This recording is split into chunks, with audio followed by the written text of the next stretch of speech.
বাংলাদেশ এবং জাপান দুটি দেশ, তারা বিশ্বের 151টি দেশে কাজ করেন, কিন্তু বাংলাদেশ হচ্ছে তাদের দ্বিতীয় বৃহত্তম হাব। যে আমরা সরকারি দলে না বিরোধী দলে, এটা বড় কথা না। আমরা আমাদের দেশকে ভালোবাসি, আমরা আমাদের দেশের উন্নয়ন চাই। যে স্বাধীনতার পর জাপান 1972 সালের 1 জুলাই তাদের এমবেসি বাংলাদেশে স্থাপন করে এবং সেই থেকেই তারা আমাদের সাথে কাজ করে যাচ্ছেন। জাইকা আমাদের অন্যতম বড় উন্নয়ন পার্টনার, অংশীদার। তারা বিশ্বের 151টি দেশে কাজ করেন, কিন্তু বাংলাদেশ হচ্ছে তাদের দ্বিতীয় বৃহত্তম হাব। এদিক থেকে বাংলাদেশ তাদের কাছে খুবই গুরুত্বপূর্ণ। তাদের সাথেও আমাদের আলোচনা হয়েছে।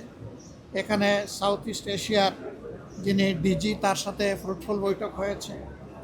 প্রত্যেকটি বৈঠকই 1 ঘন্টার কম, কোনোটাই স্থায়ী ছিল না। দীর্ঘ সময় ধরে অনেক বিষয়ে আমরা আলাপ আলোচনা করেছি।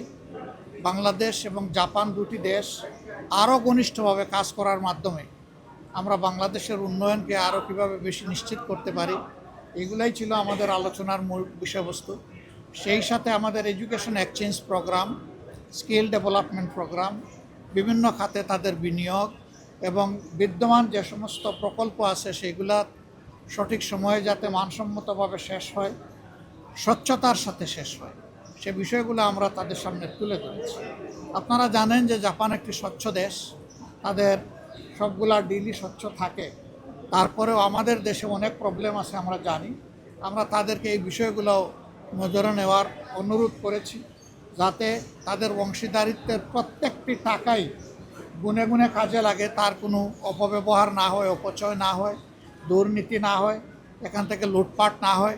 তারাও আমাদের সাথে একমত যে এই বিষয়ে তারা তাদের দিক থেকে সর্বোচ্চ সতর্কতা তারা অবলম্বন করবে।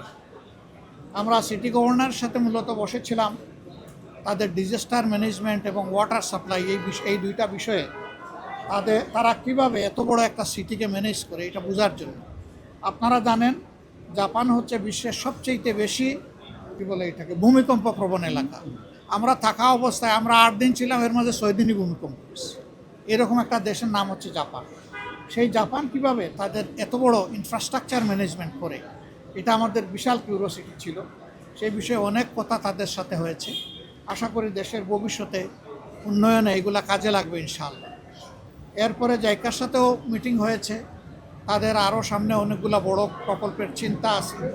আমরা তাদেরকে বলেছি যে শুধুমাত্র আরবান ডেভেলপমেন্ট নয়, শহরে অবকাঠামো নয়, বরঞ্চ গ্রামীণ অবকাঠামো উন্নয়নও তারা যেন ভূমিকা রাখতে পারে, যাতে আমাদের দেশে একটা সমান্তরাল ইউনিফর্ম একটা ডেভেলপমেন্টের পরিবেশ সৃষ্টি হয়।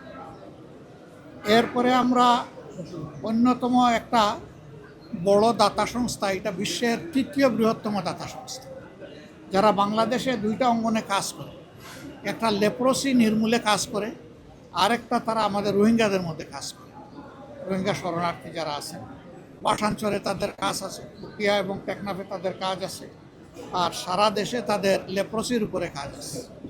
তো এই বিষয়গুলো নিয়ে তাদের সাথে আমাদের ডিটেলস আলোচনা হয়েছে। তারা ক্লাইমেট চেঞ্জের, জলবায়ু পরিবর্তনের যে আমরা ওয়ার্স্ট ভিকটিম হয়েছি, এই ক্ষেত্রেও তারা অনেক কাজ করতে চায়, তারা একটা পরিবেশ চায়। আমরা তাদেরকে নিশ্চিত করেছি যে আমরা সরকারি দলে না বিরোধী দলে, এটা বড় কথা না। আমরা আমাদের দেশকে ভালোবাসি, আমরা আমাদের দেশের উন্নয়ন চাই। তোমরা আসো, আমরা সবাই মিলেই তোমাদেরকে উপযুক্ত পরিবেশ দিব, যাতে তোমরা সুন্দরভাবে কাজ করতে পারো।